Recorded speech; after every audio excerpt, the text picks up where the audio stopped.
Overloading ang isa sa tinitingnang dahilan kaya tumagilid hanggang sa tuluyang tumaob ang isang truck sa Pasig. Karga ng truck ang mahigit 40 tonelada ng harina.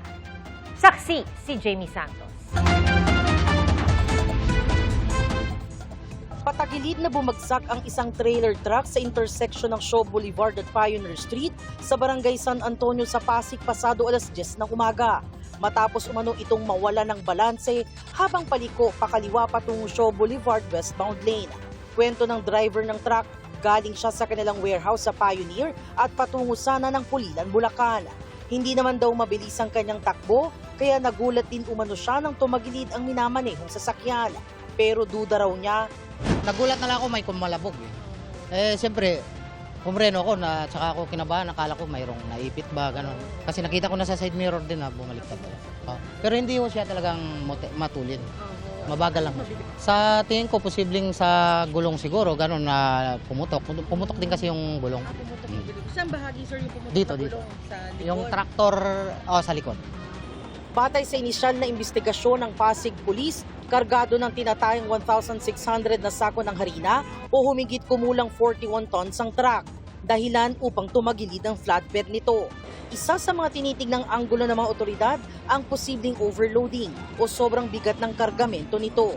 Dahil sa insidente, pansamantalang bumigat ang daloy ng trapiko sa lugar.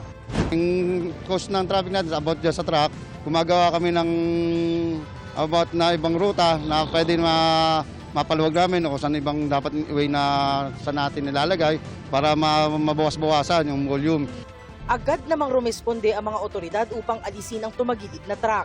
Mano-manong inalis sa kalsada ang mga sakong nahulog mula sa truck at ikinarga sa isa pang truck. Pasado alas 4 na ng hapon pero hindi pa rin tapos alisin ang mga sako ng harina sa lugar.